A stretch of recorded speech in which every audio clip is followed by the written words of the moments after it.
Bayou Bean Production. What's up, fellow Dutchers? I have been loving this game, maybe a bit too much, and wanted to put out a guide to help y'all with some tips, tricks, and strategies I've picked up along the way. I've broken this guide out into several sections: general tips, strategies for the 3 factions, good and bad cards, the 3 bosses, and miscellaneous tips with relevant timestamps if you're looking to skip ahead.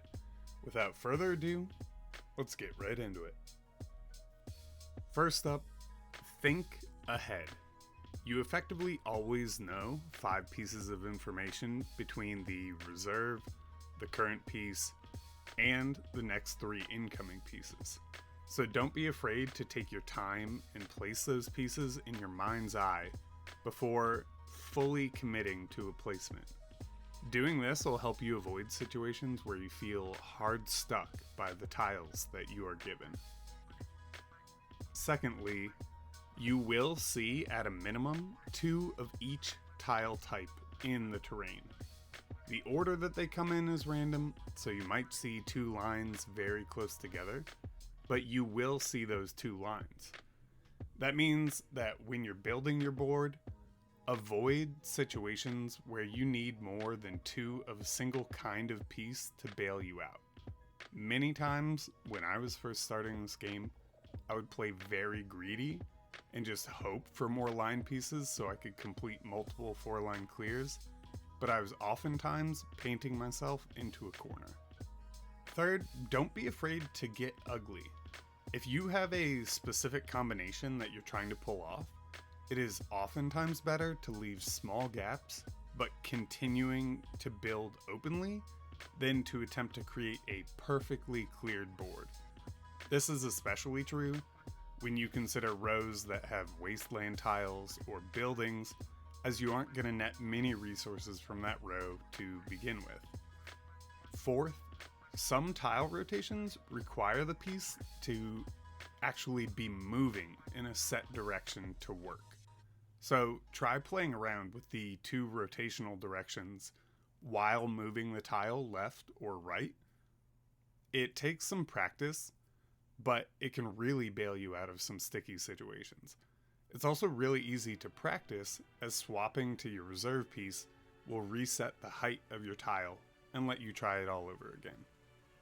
Fifth, the most important resource in this game is gold, and it's not even close.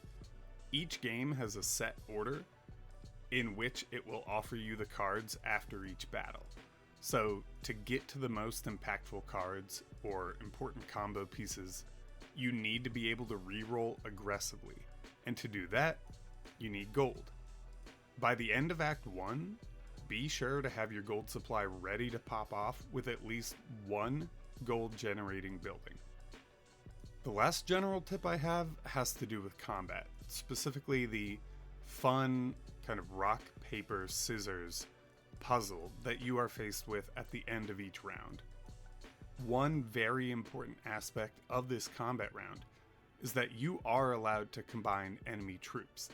For example, this means that if you had a lot of arrows from your crack de chevalier, you could potentially convert all of an enemy's swords into axes first, so that you can turn your weakness into your strength. Next up, I want to talk about the 3 factions. Each of the 3 factions in this game have a distinct playstyle and synergize really well with certain cards and setups. First up, the Duchy is definitely the jack of all trades, master of none. It is the easiest to learn, but also has the smallest output in terms of crazy armies that you can concoct. Early on, you want to try and prioritize your wood clearer and fortified farm to establish a strong economy. And when playing on Extreme or Nightmare, you're going to need to open 3 slots ASAP, which costs a total of 250 wheat. You also want to be on the lookout for some strong military, in the form of alarm towers, stables, rally point. You'll also want to establish a decent gold economy early to enable rerolls after each fight. So a tax office, royal garden, burgomaster, or roadhouse should be picked up as the third econ unit if possible. If you're looking to make a pivot into rivers, I would say the duchy is the best positioned to do so, but you're going to want to make sure that you have a sawmill, as you're going to need to drop your wood clearer in forests by the end of Act 1.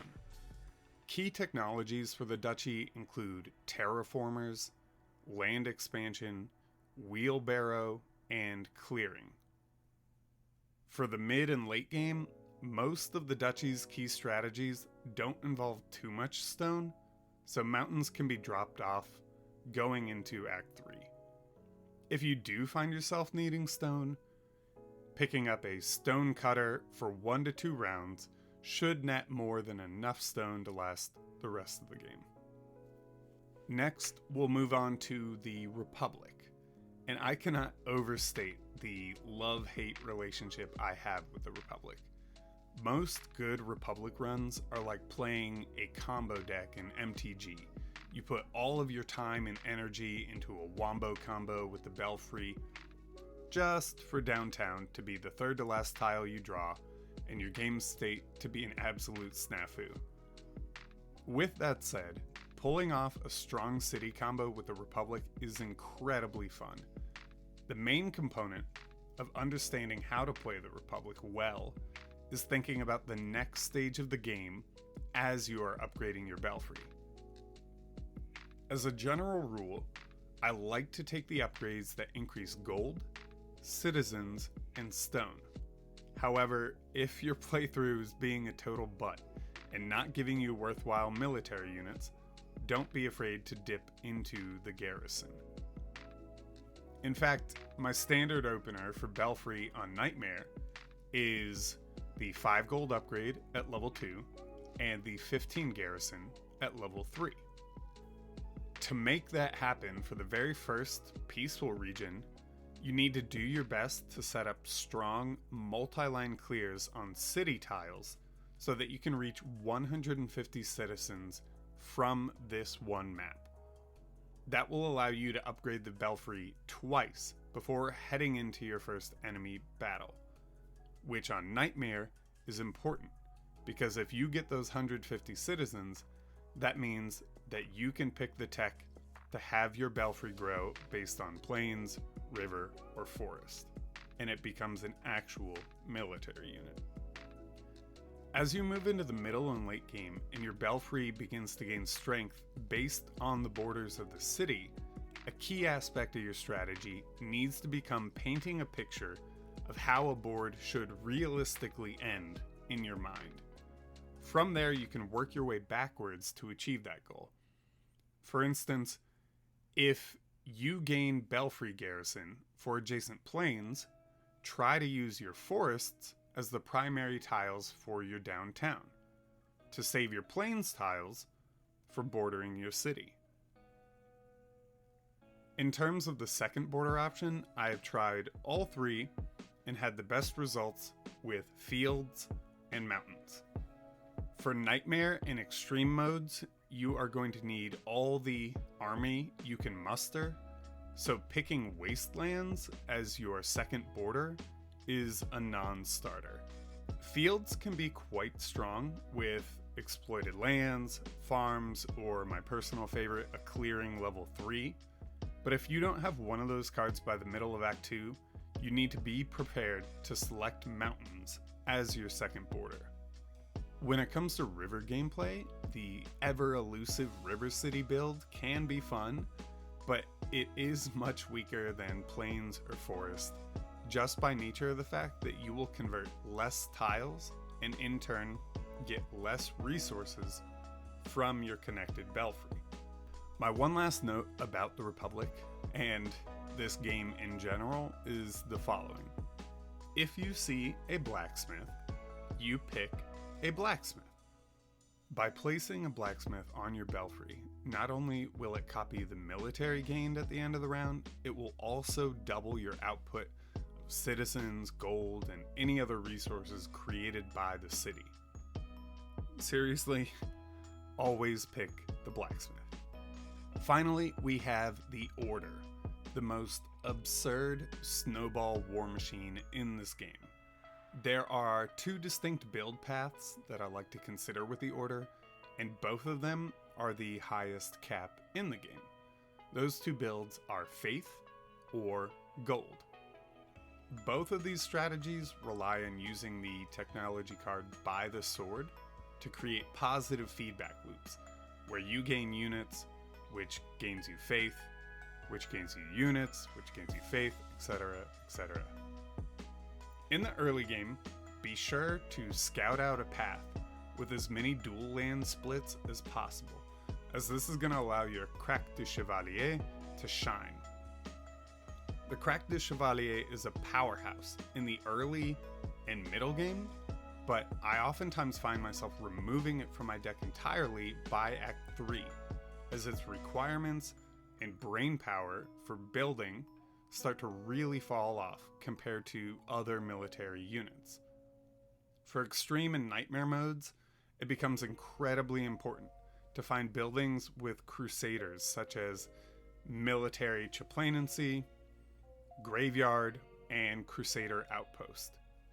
With the increased difficulty and the increased enemy garrison, you're not going to be beating the enemy as handily as you were in easier difficulties. So having buildings that give you a steady stream of crusaders that then are amplified by your faith through Act 1 is of the utmost importance. Ideally, you'll want to have one crusader building, 1 to 2 economy buildings such as abbey or church tither, and the rest military buildings.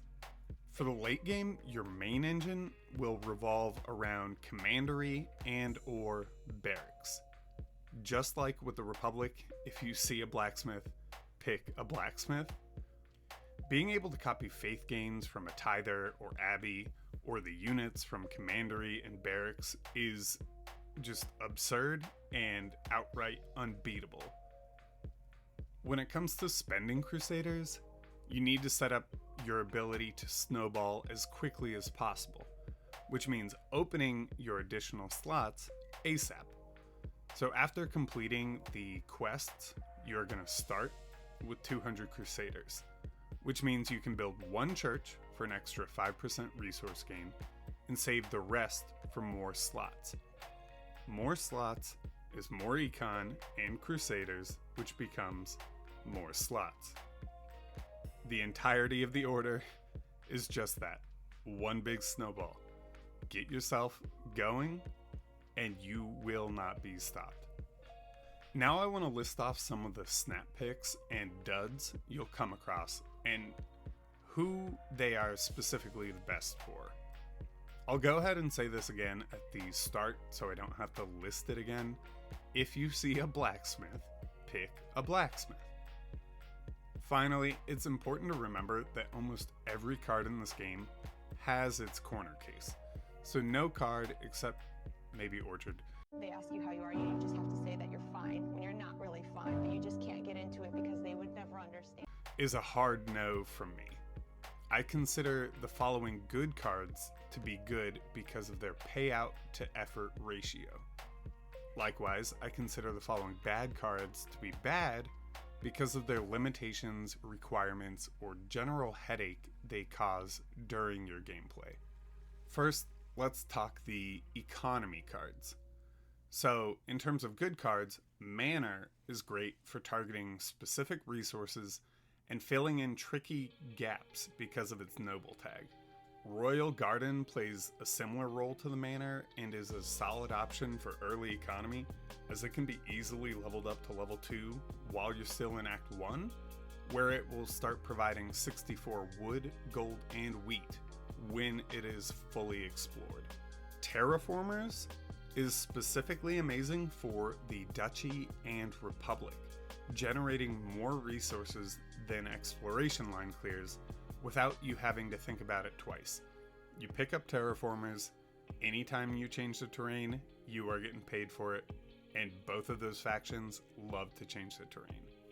In a faith-based build, you cannot ever do better than Abbey and Church Tither. The Abbey has no requirements other than being the dreaded Z shape, while the Tither needs to be adjacent to a forest, so ensure that you never remove forests when you're doing a Faith run, or else you're going to lose one of the best econ engines that Faith runs have. Pairing these with a barracks is a surefire way to an easy victory. And not only that, the Abbey gives such an incredible amount of gold that you will be able to re-roll aggressively to find whatever key pieces you are missing for your deck with ease. Wheelbarrow is generally my preference over something like Optimizer, though they both have merit. Not only does it take away the pain of occasionally having to do a single line clear, it can also just flat out open a strategy of targeted single line clears if you're hunting for key cards so you need a lot of gold for rerolls, or if you are utilizing a barracks strategy. Then we have the bad econ cards. So out the gate, Orchard is bad. There's not much else to say for it. It is a Z shape that requires adjacency for minimal payout. You can and should do better than an Orchard as one of your econ units. If there's a balance patch, I hope they redesign the Orchard shape or increase the gains you get from it, because as it stands, it is pretty bad. Next up in terms of bad econ is Kindling. So even though it is passive, it is very situational, and the payoff is not necessarily worth it. Finally, in terms of bad econ cards, is Charcoal Kilns. So while it's not as egregious as Orchard or Kindling, it's still very situational. Every other gold generating card in this game is easier to work around. While the payoff can be astounding for a fully surrounded charcoal kiln, it's simply outclassed by the likes of Tax Office, Bridge, Roadhouse, and Abbey. Now let's get into the military cards. Off the bat, Horse Stables is one of those military cards that has an easy building requirement and is strong out the gate. Pun intended. You place it along the left or right wall with a mirrored building and you watch the horses go brr. It gets even stronger for bosses considering just how large each boss map becomes. Alarm Tower is another GOAT in my book. The only requirement for it to do well is that you line up enemy buildings, which is incredibly easy. The Alarm Tower also does incredibly well on the first two bosses, but requires a little more finesse on the final boss to shine. If you are doing any sort of river build, Fluvial Guard is a must. In fact, one of my main decision points on whether or not to pursue a river run by the end of Act 1 is, have I gotten a Fluvial Guard? Unlike most river buildings, Fluvial Guard does not have a minimum flow, so you can spider river pieces off of it however you like or however fits your current game state, and it will just work. Additionally, it's going to turn all of your buildings, including your production buildings, into axe garrisons, which sneakily increases your actual army size, especially when you pair it with strength in numbers. If gold equals good, then barracks equals... That's right, you guessed it, absurdly good. The only drawback of barracks is that it is difficult to pick before your gold engine is going. However, once you have even just one gold generating building, the barracks will take off running, and it won't stop until you've beaten the dungeon. There is nothing quite like going Super Saiyan with a barracks or two, several abbeys connected to a blacksmith, and live by the sword. This building, unlike most other military buildings, is directly tied to your ability to generate economy, which means it is the highest capped military unit in the game, and is not even close. Commandery is the Faith version of the barracks, and one of the 3 resource-based military units. Everything that made the barracks a powerhouse applies to the commandery, just to a lesser degree, as Faith generation is not nearly as accessible as Gold generation. When it comes to bad military cards, they all have their time in the sun or a corner case when you're early in Act 1 and you don't have enough to reroll, so you have to pick something. But each and every one of the following cards are just too finicky with their requirements for what they give you. First and foremost, Stronghold is perhaps the worst military unit in the game, which is saying a lot because Hunting Lodge is also in the game. This can be hard to see without a strong magnifying glass, but Stronghold's card text actually reads, "Play inefficiently, or hope you draw me as one of your last cards so that I can recruit less units than an alarm tower or horse stable." Seriously, Stronghold is just very bad. The other bad military cards I'm just going to lump into one group, known as the Connecty Boys. This terrible alternate universe boy band from the 90s features such singers as Vantage Point, Hunting Lodge, Hidden Cave, Ranger Base, and River Castle. Every single one of these units requires you to play your tiles in a very specific manner. Obviously, some of these are better than others, namely River Castle and Hidden Cave, but even with those 2, you're going to want to be able to play tiles as they best fit. And absent any strong deck fixing, this will often lead to feast or famine. Either you have created an incredible forest that spans the entire map, and your hunting lodge has recruited 15 axes for your effort, or the draw order was terrible and now you lose. The 3 bosses of Drop Duchy all have very different requirements that you'll want to keep in mind as you move towards them in each act. Playing optimally to win against each boss in extreme and nightmare modes requires removing all greed from your dopamine-seeking monkey brain. Don't play greedy against these bosses to try and eke out every last drop of resources. They will punish you for it.